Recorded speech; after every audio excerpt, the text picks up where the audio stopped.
Capítulo 2. Então agora, depois de dizer essas coisas e dizer para aquela igreja, vocês precisam permanecer unidos, firmes em um só espírito, como uma só alma, lutando juntos pela fé evangélica, né?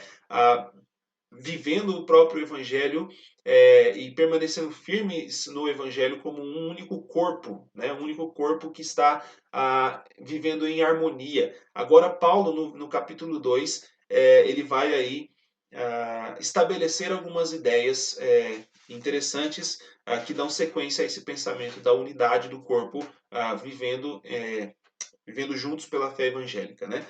Versículo 1 e 2. Se há, pois, alguma exortação em Cristo, alguma consolação de amor, alguma comunhão do Espírito, se há entranhados afetos e misericórdias, completai a minha alegria, de modo que penseis a mesma coisa, tenhais o mesmo amor, sejais unidos de alma, tendo o mesmo sentimento. Aqui eu quero estabelecer aqui a diferença entre unidade e uniformidade, tá bom? São dois termos diferentes aí que eles trazem uma ideia semelhante, mas eles têm uma diferença muito contrastante, tá? Unidade e uniformidade. Quais são as ideias aqui? Quando nós pensamos em uniformidade, né, a ideia de uniforme, você pensar num uniforme de trabalho, por exemplo, ou de escola, né? A ideia é o quê? Que todos vistam a mesma coisa, ou seja, uniformidade. Todos tenham a mesma característica ali em comum que juntos tornam algo uniforme, né? Algo uniforme, ou seja, uma única forma. Uma única forma. A ideia de unidade ela é diferente um pouco. A ideia de unidade ela compreende que existem diferenças entre as partes, mas ao agrupar todas essas partes, elas se encaixam, elas se completam, elas se harmonizam e formam um todo único. E aí você tem a ideia de unidade, um todo que forma uma única unidade, tem as suas diferenças, tem as suas particularidades, tem os seus formatos diferentes, mas formam um único organismo. Né? A uniformidade, ela coloca todos em uma única característica para transformar isso em algo uniforme, ou seja, uma única forma, certo? Essas duas diferenças. E o que Paulo vai mostrar para nós aqui nesse texto do capítulo 2 aqui, é que a igreja ela precisa ter unidade, não uniformidade. A igreja pode ter diferenças, a igreja pode ter pessoas que pensam diferentes em algumas coisas, podem ter pessoas que são diferentes, que gostam de coisas diferentes, pessoas variadas, né? De formas diferenciadas, que têm habilidades diferentes, têm, até mesmo pensando espiritualmente, têm dons diferentes. E tudo isso precisa ser unido em um único lugar, e nesse único lugar encontrar unidade, né? Não uniformidade, mas unidade. De maneira que a fé em Cristo é a liga, né? É a liga, é aquilo que gruda, né? Cada membro da igreja formando um único corpo. Então é isso que Paulo mostra nesse texto. Se há, pois, alguma exortação em Cristo, né? A ideia de Paulo, na verdade, começa aqui com o pois, né? Na nossa tradução, o pois vem depois, né? De se há, pois. Mas a ideia, esse pois é a conjunção, né? O que conecta o que Paulo acabou de dizer com o que ele vai dizer agora, né? A conjunção. Então, é a ideia de que Paulo está dizendo, né? Então, e ele continua, né? Então, visto que, né? E aí ele continua. Então ele acabou de falar sobre sobre a dificuldade das aflições, da perseguição que a igreja tem vivido, o fato que a igreja precisa viver unida nessa perseguição, de modo digno do evangelho de Cristo Jesus. E aí ele chega aqui e fala: então, por esta razão, visto que vocês estão vivendo essas perseguições e precisam viver em um só espírito como uma só alma e lutar juntos pela fé evangélica, então, né, se há alguma exortação em Cristo, alguma consolação de amor, alguma comunhão do Espírito, se há entranhados afetos e misericórdias, completai a minha alegria. Lembrem que Paulo estava preso, né? E ele acabou de dizer sobre as ideias de estar presente ou ausente, e o que ele quer ouvir a respeito da igreja é que eles estão unidos. E aí Paulo demonstra o quê? Olha, se em Cristo, né, existe aí alguma exortação, se há em Cristo aí algum ânimo, mesmo diante dessas aflições, se há em Cristo alguma consolação de amor, né? Se há em Cristo algum incentivo ao amor, né? A ideia do termo aqui, se há alguma comunhão, alguma participação mútua, né? Se há essa é, participação em um só corpo, né? Que se encaixa, que se harmoniza em um só corpo no espírito, né? Se há entranhados afetos e misericórdias, né? Aquela ideia das entranhas que eu mencionei lá atrás, Paulo fala lá atrás, né? No versículo do capítulo 1, que ele tem esse mesmo tipo de sentimento, né, da saudade que tem por todas vós na terna misericórdia de Cristo Jesus. É a mesma ideia aqui, né, quando ele diz lá terna misericórdia, é a mesma ideia aqui, entranhados afetos e misericórdias. As entranhas eram o centro das emoções mais profundas, né, naquela cultura. Então ele está dizendo, se há afetos e misericórdias profundas, quando você olha para Cristo Jesus, quando você vive de modo digno do Evangelho de Cristo Jesus, se é possível ter todas essas coisas em Cristo Jesus, então Paulo diz, olha, completem a minha alegria, de modo que, então lembrem, para Paulo, a igreja de Filipos, as igrejas de modo geral, né, mas aqui, a igreja de Filipos especialmente, eram muito queridas, e inclusive Paulo vai dizer aqui sobre a igreja de Filipos, lá no capítulo 4, versículo 1, ele vai chamar eles de minha alegria e coroa. Minha alegria e coroa. No versículo 17 do capítulo 2, ele vai dizer que ele fica alegre em ser oferecido como um sacrifício em prol do progresso e gozo da fé dos irmãos de Filipos. Então, Paulo está mostrando o quanto ele é dedicado àqueles irmãos, à vida daqueles irmãos, o quanto ele ama aqueles irmãos, e a alegria dele, a alegria para Paulo é ver a igreja andando em Cristo Jesus. A alegria para Paulo é ver a igreja vivendo o evangelho de Cristo Jesus, vivendo de modo digno do evangelho, como ele colocou ali. E como que a igreja vai fazer isso? Vivendo como uma só alma, como uma unidade, como o corpo do próprio Senhor Jesus Cristo, harmoniosamente em Cristo Jesus. E por isso que ele mostra, né, nós encontramos em Cristo Jesus exortação, ânimo, né? A ideia de ânimo, exortação aqui é um termo que muitas vezes a gente entende apenas com uma ideia de admoestação, né? De dar bronca, mas exortação, na verdade, ele traz mais a ideia de animar, né? Que muitas vezes pode ser um ânimo através de admoestação mesmo. Mas na nossa forma de enxergar, a admoestação é sempre ruim, né? Sempre dá bronca e tudo. Mas o que Paulo mostra aqui com exortação é essa ideia de que de animar alguém a progredir, a erguer a cabeça quando falha, né, quando erra, erguer a cabeça e seguir na direção certa novamente, retomar o caminho correto, né? Nesse caso aqui, vivendo a vida de Cristo. Então, se há esse ânimo em Cristo, se há essa consolação, essa palavra de consolação aqui é mais no sentido de um discurso que incentiva ao amor, né? Um discurso que incentiva ao amor, alguma comunhão no Espírito, de modo que nós entendemos que participamos juntos do mesmo Espírito, né? O vínculo do Espírito. Você pode ver um texto de Efésios capítulo 4, dos versos 1 a 4, né? Onde Paulo vai falar naquele texto sobre esse vínculo que há entre os crentes, né? No Espírito, né? O vínculo do Espírito. Esse vínculo não é quebrado, por mais que muitas vezes nós tenhamos discórdias dentro da igreja, né? Mas esse vínculo ele é absoluto. Por quê? Porque ele é no Espírito. E o Espírito habita em nós, quer nós pecamos, quer não pequemos, o Espírito continua habitando em nós. Então, um vínculo no Espírito, uma comunhão no Espírito e afetos entranháveis, afetos profundos. Se nós encontramos todas essas coisas uns pelos outros em Cristo Jesus, no Evangelho de Cristo Jesus, então Paulo está dizendo, olha, completem a minha alegria, tornem a minha alegria plena, tornem a minha alegria mais profunda, de modo que vocês pensem a mesma coisa, tenham o mesmo amor, sejam unidos de alma, tendo o mesmo sentimento.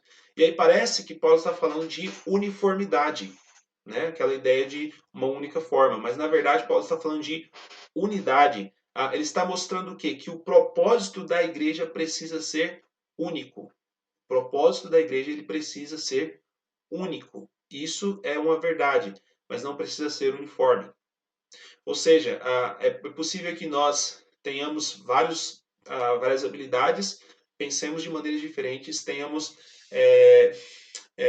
envolvimento na esfera política, né, com a sociedade, com o trabalho, com esporte, com seja o que for, de maneiras distintas, de maneiras diferentes. Mas notem, o que Paulo mostra é o seguinte: o alvo precisa ser o mesmo.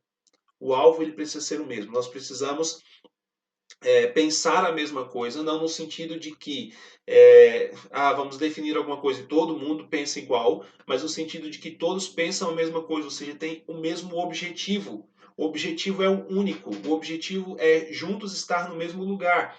O alvo é o mesmo. Então, de maneira que vocês pensem a mesma coisa, vocês tenham o mesmo amor, ou seja, que vocês desfrutem da mesma atitude de amor uns para com os outros. Isso precisa ser único dentro da igreja, por mais que possa ser multiforme, mas precisa ser harmoniosamente único, ou seja, o único alvo de amor.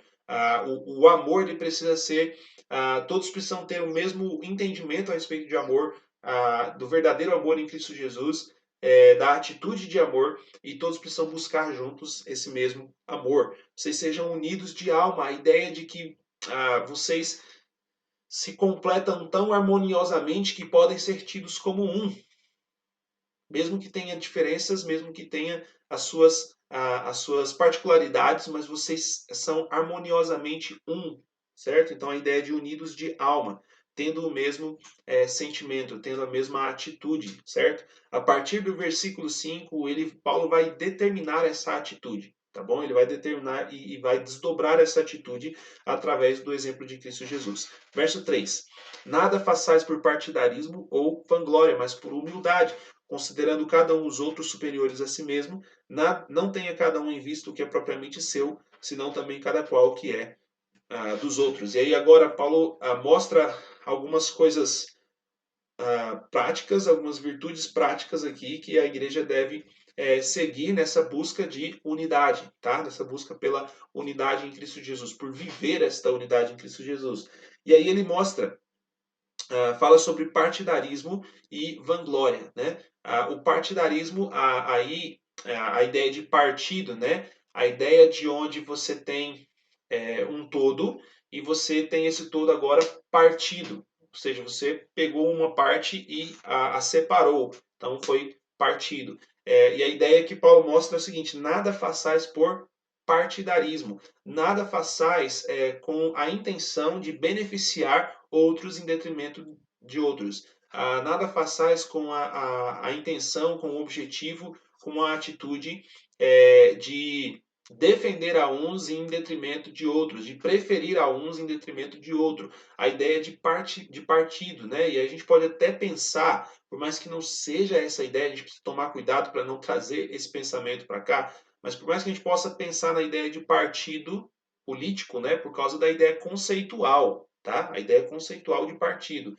Ou seja, onde pessoas se arregimentam, né? Se agrupam ali, aí formam um partido. E eles agora, esse partido agora, eles têm juntos sempre um mesmo sentimento, eles têm um mesmo objetivo, eles partilham aí dos mesmos alvos, né? Então eles formaram um partido. O que Paulo está mostrando é que a atitude dentro da igreja nunca pode ser dessa forma.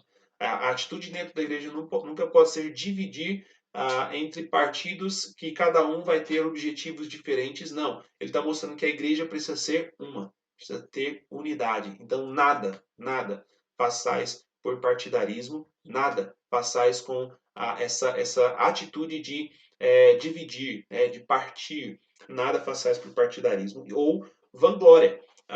A ideia de vanglória aqui é a de glória vazia, né?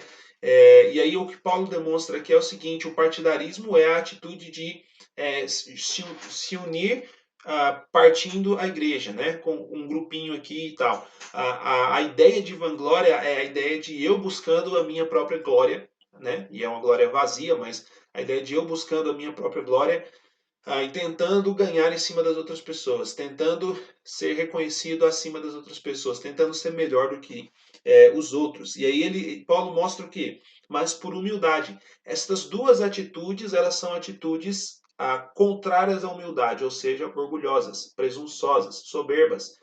E ele mostra o seguinte: ao invés de nós termos, da igreja ter atitude partidária e vangloriosa, a igreja precisa ter uma atitude de humildade. Essa atitude, ela ela destrói, a atitude de humildade, ela destrói qualquer partidarismo ou qualquer vanglória. E aí ele diz, né? Mas por humildade, e o que é a humildade? E aí ele diz o que é a humildade. A humildade é considerar os outros superiores a si mesmo.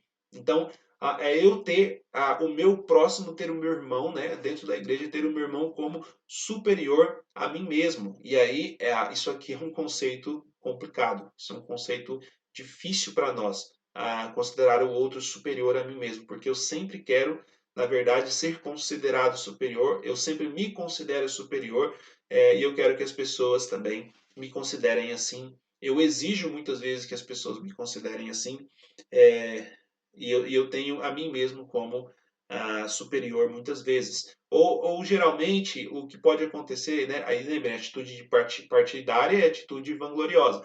A atitude vangloriosa é quando eu me vejo acima de todos, superior a todos, né? A atitude partidária é quando eu vejo o meu partido como superior, né? O meu grupinho como superior, as pessoas que pensam como a mim de modo superior.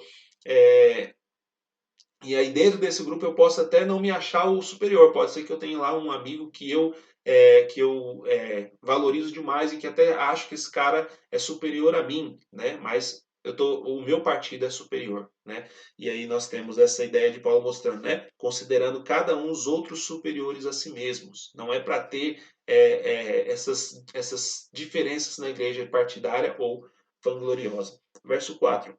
Não tenha cada um em vista o que é propriamente seu, senão também cada qual aquilo que é dos outros. E aí aqui ele continua desdobrando a ideia de humildade, que não é simplesmente a de considerar os outros superiores, mas também a de agir em busca do prol do outro, agir em busca dos interesses do outro e não dos interesses dos meus interesses próprios, né? Por isso que ele diz: não tenha cada um em vista o que é propriamente seu, não busque apenas os seus próprios interesses, mas aí ele diz: senão também cada qual o que é dos outros. Não busque apenas os seus próprios interesses, mas busque também os interesses do outro, os interesses do próprio, para que a igreja possa ter unidade, a igreja precisa ter humildade.